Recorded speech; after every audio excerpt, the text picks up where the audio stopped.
Okay, so this is just an extra video in case you need a refresher on how to create equations and then solve them when you're trying to maximize or minimize something. And the first question we're going to look at is an area perimeter type of question. So you have 12 meters of fence for a rectangular area. What are the dimensions of the maximum area you can enclose? So there's always going to be one statement that's going to create an equation for you, like a mini side note equation like it did in the previous unit. So 12 meters of fence, and one that's telling you what the equation would be, and that is we want a maximum area. Okay, so I'm just going to start off by drawing a rectangle to represent our scenario. So there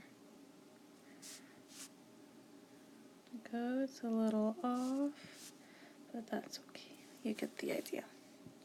Okay, so I'm going to have a length, I'm going to have a width, that's 12 meters of fencing. It's going to wrap around the entire rectangular area. So what that is our perimeter. Okay, so perimeter is 12 meters. And in case we forgot, perimeter is 2 lengths plus 2 widths. And what we're trying to maximize, area, which means we need the vertex. Okay, so maximum should make you think of vertex of the area equation that we're going to come up with. So we know our starting point is going to be with area equals length times width, but we have to involve that perimeter equation somewhere. So let's start with our let statements. Okay, just like before, if we're dealing with area, I know my let statements are going to be let L represent length, let W represent width, let A represent area. And that's just for organization, really. Let L rep length. Let W represent width. Let A represent area. And in this case, unlike the previous unit, we can't actually replace area with a value because we don't know what that value is. But we know we need to find the vertex of the area formula, so we know we're going to need an equation that starts with A equals. Now, I'm going to move this forward a little bit. We know that area is equal to length times width.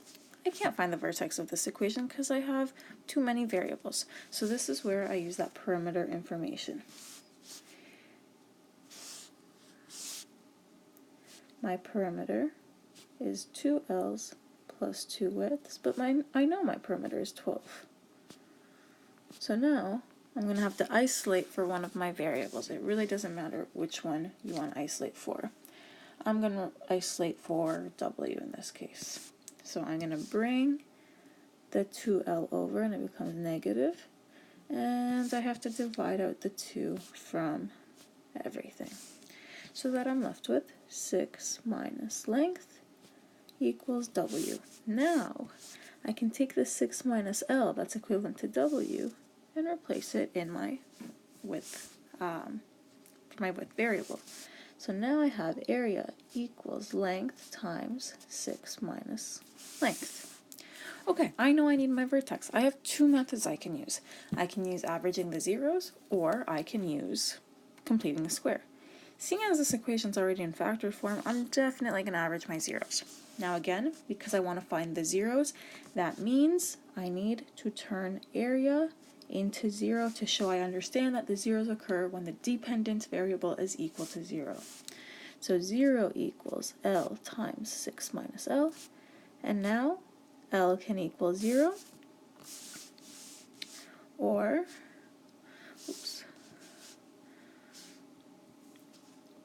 6 minus L can equal 0, which means 6 is equal to the length. So those are my zeros. Now that I found my zeros, I can go to my vertex. How did I find my vertex? Well, I averaged the zeros for the L coordinate. Okay, so remember, in this case, our variables are A and L. L is acting like the x coordinate, A is acting as the y. Make sure you keep your variables consistent though. I don't want to see random x's here because you never created a let statement for x. So L vertex equals 0 plus 6 divided by 2, which is 3. So that means the length is going to be 3 for our area to be a maximum. So this is important. The question did ask us for the dimensions of the maximum area. They didn't ask us for the maximum area at all. So I technically don't have to find A. What I can do is jump straight to, well, if length is 3, then my width is going to be 6 minus 3, which is also 3. So that's the information they're asking us for. I'm just going to do a little side note here. If they did ask me for the area, okay, I would go back to my area formula, and I would do L3 times 6 minus 3, which is 3 times 3, which is 9 meters squared. So if they ask for the maximum area, I have to take that extra step, but because I didn't, I can stop with the L coordinate and plug it into that side note equation I created. And now I can write my therefore statement. Therefore, the rectangle is 3 meters by 3 meters. Now I know in grade 9 we learned that for a rectangle to have a maximum area, it needs to be a square. So you could have kind of done a guess and check or a logic method to find this answer, but I need to see it in quadratic form. The reason being, when questions get harder, you want to have a strong foundation on how to create quadratic equations, even from a simple scenario.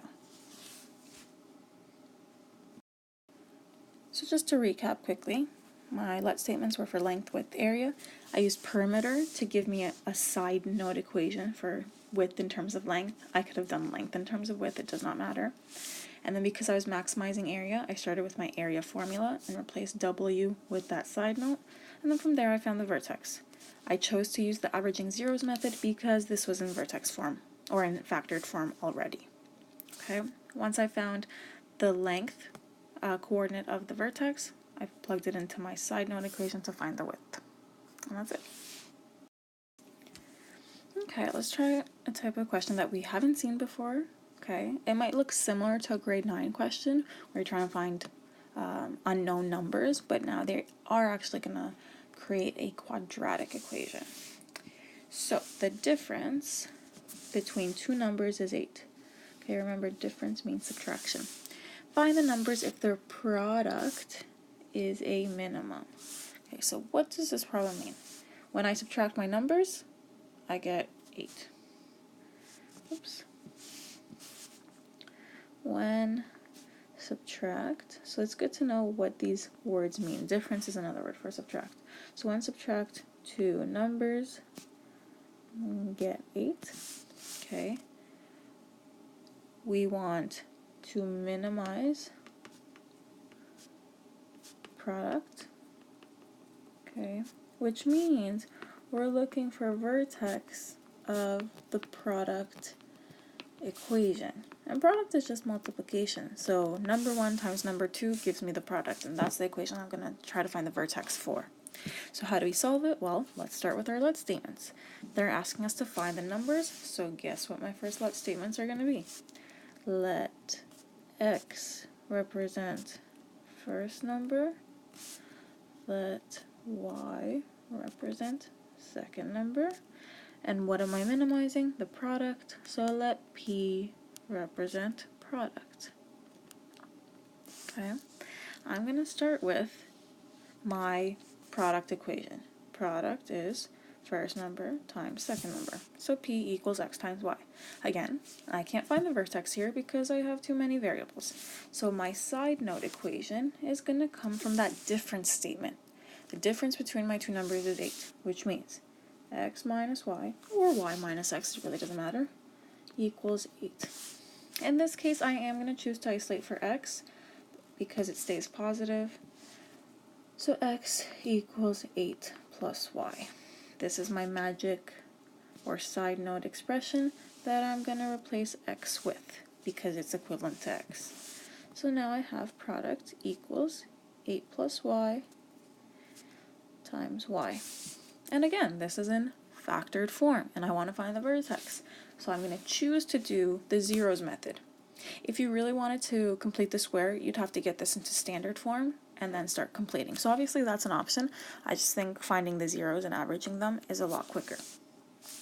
So because I am choosing to find the zeros, I'm going to replace p with 0, and then I'm going to find my two values. So 8 plus y can equal 0, so that y is negative 8, or y can equal 0 on its own. Now that I have that, I can go to my vertex. And in this case, the variables we have are the y and the p. Y is acting like the x. I know it seems a little confusing, but you have to be able to change different variables for x and y. So y vertex is 0 plus negative 8 divided by 2, which is negative 4. It didn't actually ask me for the product, so I don't have to put it into my product formula. I can just go to my side note. Okay, so here's the y, which is 8 plus negative 4. So x is 4. And those are the two numbers. If I had asked you for the product, I'd do a little side note here. Okay, if I asked you what are the numbers and what is that minimum product, well then I would do p equals 8 plus negative 4 times 4 times negative 4, which is 4 times negative 4, which gives me 16. Now, once you have the two numbers, you can technically just do 4 times negative 4 right away. But in case you hadn't found the x-coordinate yet, you can use the product formula. So, therefore, the numbers are 4 and negative 4. A really common mistake for these optimization questions is forgetting to actually find the zeros when you have factored form. Okay, and I've done that before. So I get to this step, I have my equations, I find the zeros, and then I'm like, okay, well, this is an option for my number, and this is an option for my number, and then I present them. But remember, the zeros are not your vertex, they're just your path to get to the vertex, or the tools you need to get to the vertex. So don't forget to take that next step. Okay, when you think you found your numbers, do a logic check, okay, to see if everything works properly and the math adds up. Okay, so the last type of question we're going to look at, which is very common, is a revenue question. So calculators are sold to students for $20 each. 300 students are willing to buy them at that price. But then they tell us, for every $5 increase in price, there are 30 fewer students who are willing to buy the calculator. What selling price will produce the maximum revenue, and what will the maximum revenue be? So we need selling price, and we actually need the maximum revenue in this case. Okay, so let's break down this information. Okay, what is the starting info that they present us with? The calculator is $20. At this rate, we have 300 students who are buying it. But then, if I'm increasing the price by $5, I have 30 fewer students. Okay, and I need to maximize revenue, which means I'm going to need a revenue formula, and I'm going to need the vertex of this revenue formula. But what is revenue? Revenue is the amount of money you're making. It depends on your price, and it depends on the number of students, in this case, or the number of products that are being sold. So revenue is going to be price times number of students, or number of objects. Okay, assuming each student is only buying one. Okay, what is our revenue depending on this case, or what is the price, or the number of students who are buying these products depending on? Well, it depends on the number of times I increase my price. So revenue depends on number of $5 increases. So if I increase my price once, then there's going to be 30 fewer students. So now the price is changing to 25, the number of students is changing to 207. What if I increase the price again? So now I'm selling it for $300. Sorry, for $30. Then we're going to have 240 students who are buying it. So price is increasing, students are decreasing, and that's going to change your revenue. Okay. Now, because we're maximizing revenue, we need the vertex of the revenue formula, which means we're going to need an equation that starts with R equals blah, blah, blah. Now, I just told you that the revenue depends on the number of $5 increases. So for these revenue questions, X is always going to be the number of increases in price. The number of increases, not what the price increase is. So let X represent number of increases. And then let R represent our revenue. Now we're going to come up with a mini expression for price, and we're going to come up with an expression for revenue based on the information they gave us. So your price is originally $20, but I'm going to increase it by $5 X times. So if I increase it once, it's going to be 20 plus 5. If I increase it twice, it's going to be 20 plus 5 times 2. If I increase it 3 times, 20 plus 5 times 3. If I increase it X time, 20 plus 5 times X. So 5X is going to represent the price increase, $5 for every increase that occurs. The new students, or the number of new students, well, initially we have 300, but each time it's dropping by 30. So if I increase the price once, it's going to be 300 minus 30. If I increase it twice, it's going to be 300 minus 30 times 2, so drop by 60. If I decrease it, or if I increase the price 3 times, now I'm going to have 90 students fewer that are actually buying it. So 300 minus 30 times 3. So if I increase it X time, it's going to be 300 minus 30X. So these should look like linear equations. The 20 and the 300 are your starting points, the initial values. And then the $5 increase is kind of like your rate of change, $5 per increase, or 30 fewer per increase. So that's your slope, the negative 30 and the 5. Okay, so now our revenue, I'm going to rewrite what the equation is. Revenue equals price times number new students, or times number of students. So now I just put it all together. R equals 20 plus 5X for the price, 300 minus 30X for the students. Now I can find my vertex. And guess what? It's in factored form again. So I'm going to use averaging the zeros. In this case, I really don't want to complete the square because I have to FOIL this to get it into standard form, and it's a pain, and then I have to put it into vertex form, and it could take longer. So for my zeros, I'm going to replace R with 0 and then find the x-intercepts. So I'm going to set each bracket equal to 0. So 20 plus 5x equals 0, which means 5x equals negative 20 when I bring the 20 over. And when I divide out that 5, I get x equals negative 4. And when I do it for the next one, 300 minus 30x equals 0. I bring the 300 over and it becomes negative 300. And when I divide out that negative 30, I end up with a positive number, and it's going to be positive 10. Now again, it seems like we've done a lot of work right now, and you might be tempted, oh, those are the number of increases, but those are just the x-intercepts. We need the vertex, so don't forget to take that step of averaging the zeros. In this case, we used x as our variable, which might make us a little more comfortable. So I'm going to average the x's. So negative 4 plus 10 is 6, and when I divide that by 2, I get 3. That means there are 3 increases. 3 increases. Now, I needed the maximum revenue and the selling price. So I'm just going to jump straight to my equation. Okay, R equals 20 plus 5 times 3 for x. And then 300 minus 30 times 3 for x.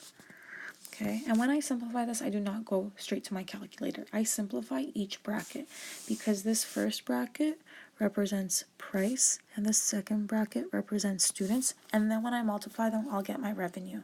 So I can just use this equation and pick and choose all of my key information.